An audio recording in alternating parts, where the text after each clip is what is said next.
Hi, my name's Dee and welcome to Untitled Tarot. Now this is a general reading for your sign, the one in the title, because it's a bulk introduction. There's a timestamp below if you've seen it already before. For the Mars conjunction with Neptune in Pisces this Saturday.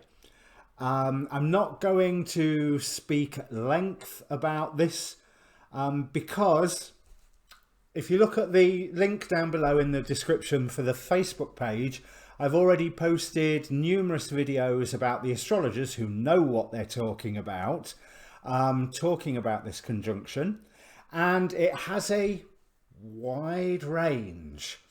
On the very lowest octave, you can look at it as a suicide bomber willing to sacrifice his life for an ideal, whether it's deluded or not. At the highest octave, you can see that you have really forward momentum with some high spiritual goal or communication, but all the way wrapped through it is the risk of illusion, the risk of being swamped, of your fire being doused by the massive waters of Neptune. So it may well be a struggle to find that highest vibration of forward motion with a spiritual goal or spiritual communication or astral projection or anything. You know, astral projection is supposed to be a bit more tough at the moment now that the South Node is in Sagittarius. So the question I'm looking at is, I mean, it's mainly an oracle card reading, but the question I'm looking at is, how best can we use the energies of this conjunction? I mean, you can ask a question of your own, in which case pause the video, think of the question, focus. You've heard my spiel on other videos. But really, this is more of a, I'm wanting to look at the energies and the forces that are involved at the moment, because there's a lot going on in the world, and you know, macrocosm, microcosm, there's no doubt a lot going on in all of us. So, if you like the video, please press like. Thank you very much to everyone who has subscribed so far. If you do like the video, subscribe, and then you'll get to see more of it. And or, well, please subscribe, and or join the Facebook page, because that way you will always see my videos as I post them, and all the videos of places I'm learning from. Well, not all of the videos, but you know, there's, as I've mentioned before, the astrology podcast average length is 2.5 hours, you know. So that is, you can go and find the astrology podcast if you want to. But in the meantime, I don't think there's anything else to say. So, and there's a link down below for this month's Western and, for the first time, Chinese zodiac sign monthly readings. Okay, let me bring up the cards. In fact, just before I bring up the cards, I just want to read out the inside degree of this conjunction. Now, I'm reading Pisces 21, or the 21st degree of Pisces, because this conjunction occurs at 20 degrees 56 minutes, so towards the end of the 21st degree. So it's pagan fire worshippers dancing, trance states, at home in psychic realms and other realities, the self-abandon to the tribe, to the sweep of the moment, to the energies that arise, on fire with longing and poignant bittersweet reflections, a throwback, a native, a primal soul, emotional, depth-centered, superphysical. You are energized tremendously by special occasions, extraordinary meetings, unexpected miracles and tragedies, expectant and waiting for something wild and unknown to break through, mediumistic, vicarious, and charged with a life force that must be followed out, a certain distinctive fate, to be at times disappearing and gone, and at other times resurgent and mighty, all dependent on the tides of fortune. And it will always change in unpredictable, exciting, disorienting, and multiple ways. Considering the world situation as we head into this conjunction, I think that is quite poignant. And it goes to demonstrate what I was saying about the lower to the higher vibration. Be wary of delusion during this conjunction and during the energies of this conjunction. Mars later sextiles Uranus on the 30th, so I think Neptune may well colour that martial energy for, let me see, it'll be the 21st, so for that no, it's not, it's the 13th, isn't it? So nearly 2 weeks that Neptune may well colour Martian energy. So now let me finally bring up the cards properly. And welcome Capricorn Rising and Capricorn Moon after the timestamp if you've just joined us. Now there is a lot of energies going on here, Capricorn, and it's a bit difficult to make sense of, which is not surprising with this Mars Conjunct Neptune energy is awkward to read, to put it mildly. So, and I also forgot to do the clarification card, so hopefully the shuffling is not too loud on the microphone. Now, from the Orisha Tarot, the first thing that pulled out was the Devil card. Now, on two levels. One, in the Orisha Tarot, it can mean black magic, witchcraft, intensely negative emotions, obstacles. In fact, let me read out what it said. Yeah, black magic, witchcraft, awful energetic and or spiritual pressures, bad thoughts, jealousies and envies, which are very destroying, perversity and ignorance. But bear in mind that the Devil is Capricorn's card. So obviously it's the Devil card. I always clarify the Devil card with my Demon Possessed Tarot, and I got the Three of Wands with voile. So this is a chance. If you are not being guided by the more negative emotions, by fears, jealousies, envies, fears, then there is a chance to move forward, build bridges between friends and enemies. This is one thing that voile does. There's also an uncovering of the past and an uncovering of secrets. So I think it's almost like that has been a theme throughout all of these conjunction readings, the uncovering of secrets. And so I'm feeling it's almost like you learn something wrong, and so you are tempted to act on it, and because you act on it, somebody goes, hey, wait a moment, you've not got all the facts here, this is what you need to know. But towards the end, there's something that you are building here, that towards the end, it's either, it depends how you aim for it and how much work that you put in, and whether the work is, yeah, Eight of Pentacles on the bottom of that deck. Whether the work is to that higher end. Things are changing around you, and I believe that you are being, whereas for one of the other signs, Heracles was there protecting them, I believe that you're being called into the role of protector. We have Watchtower of the South Summer and familiar with Guardian.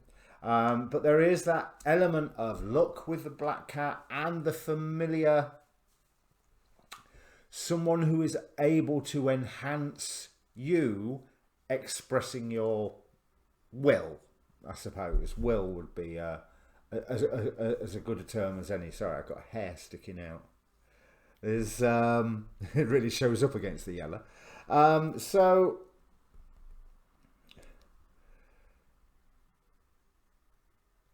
on one hand, there's a chance for wonderful abundance, and on the other hand, it can all go to hell in a handbasket. We have the rejection card here, the Tower down on the Neptune row, clarifying the Queen of Discs. Now, she's turned away from us. Yeah, she likes nurturing, and you ain't what she's nurturing. Her attention is elsewhere. And I feel that maybe you are being called to stick to your higher principles and not give in to the call of that devil, to do what you feel is correct. The conjunction here is presided over Belial, the king of law. And that you need to be operating not for your own gain, because the danger from the card infernal is Mammon, who began as a word and not a demon. It just meant money. But since Colin Duplantis, we have this idea of Mammon as a demon, which is more of a thought form than anything. But it does warn against greed. It warns against greed, avarice, and there's a chance of everything falling to pieces. There's only wish fulfillment here if you are holding true to your highest ideals, despite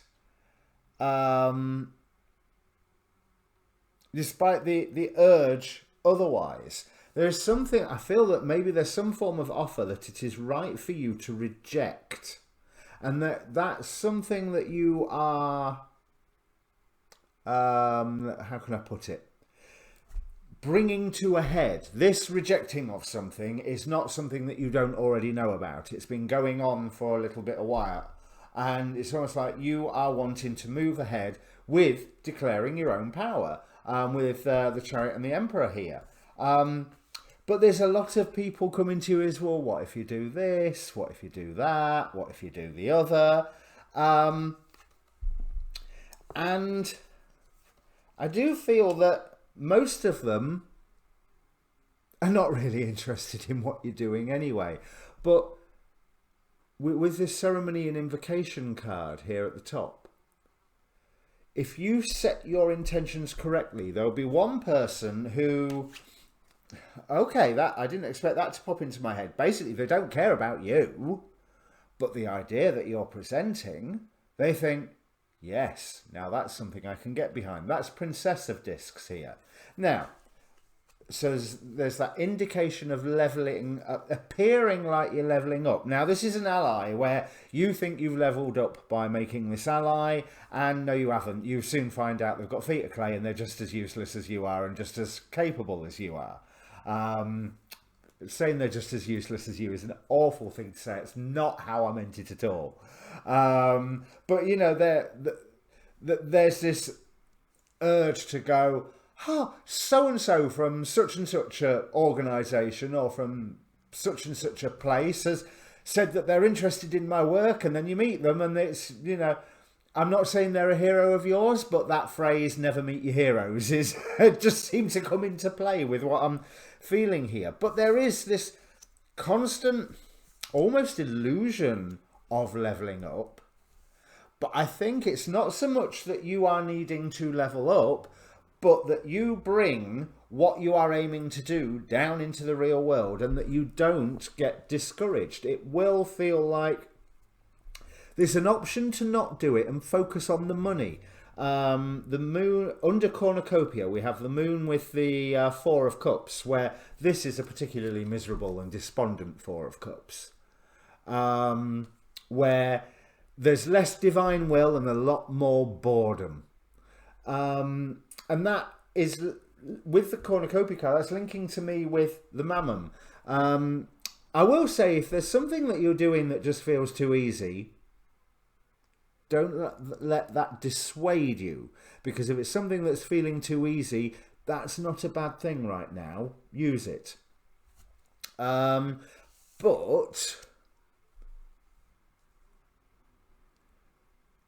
if you are holding to those highest ideals, there is a lot of progress and change where you can unify, you can build these bridges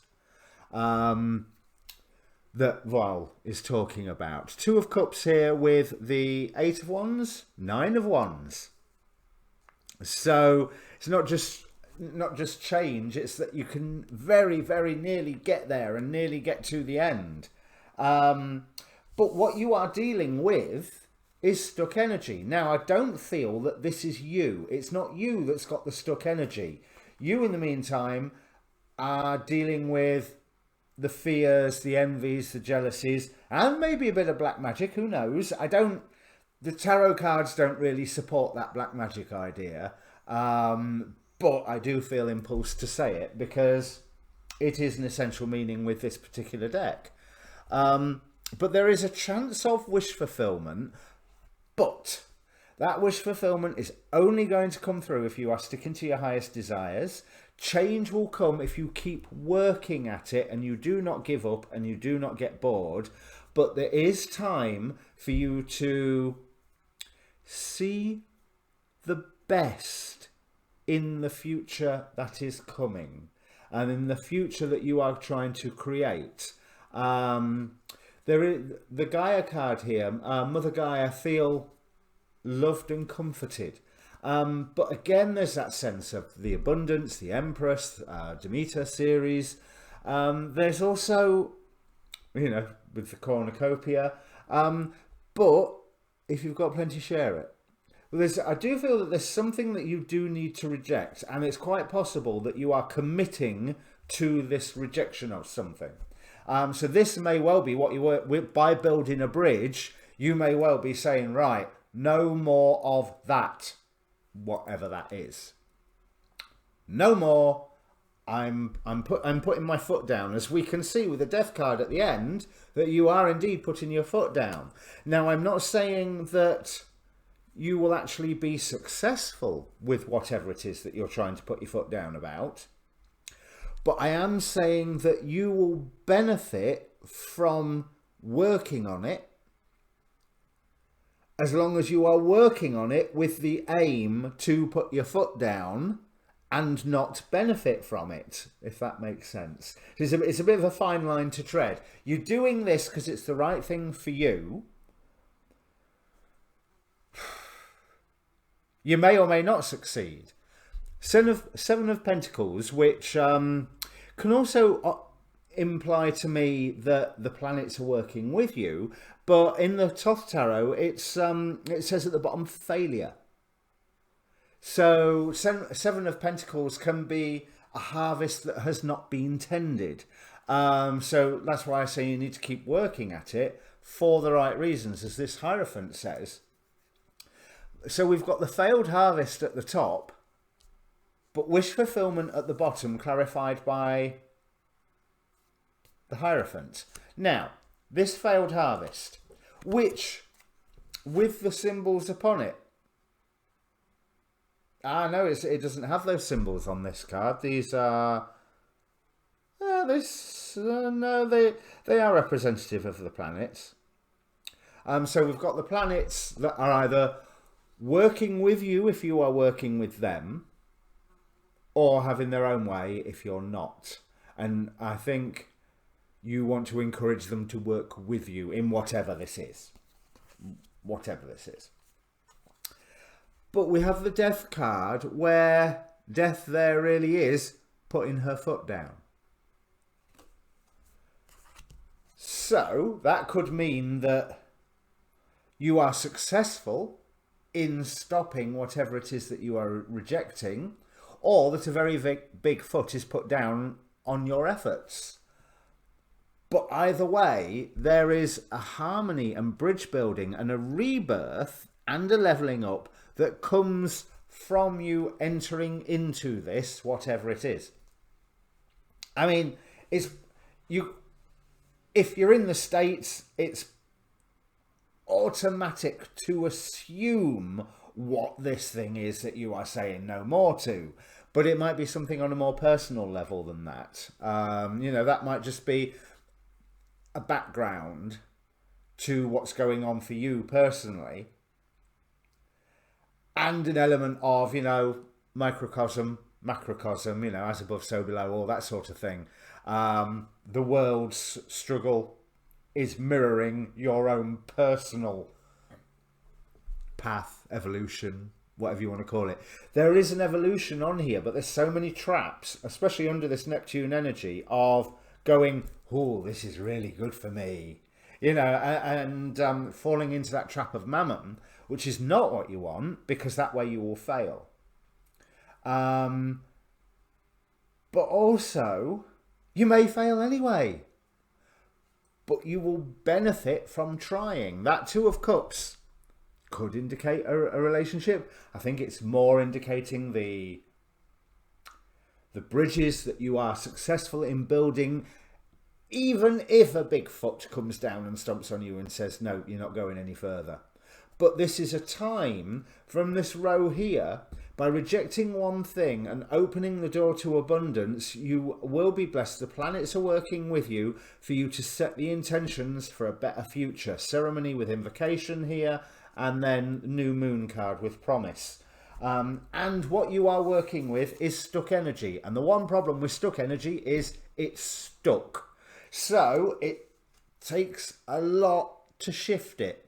Mars at the moment is not as strong as he could be while he's flailing around in the oceans of Neptune. So what you start now could be coming more into play within the summer months as we get more into summer. I know it's Midsummer's Day at the end of the week, but summer always seems to be a lot later than Midsummer Day, certainly where I live it is. I always think of summer as like July, August, and a little bit of September. But there's once Mars is in Aries, certainly the early days of Mars being in Aries, you will have that pushing forward power. So now's the time for setting the squashing the box. Now's the time for setting the intention and visualizing and laying the groundwork, and that element of where was I seeing about secrets, revelation of secrets.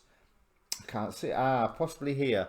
I can't see it now, but there's now's the time to almost declare things so you can learn to get your facts right, things like that, setting the groundwork.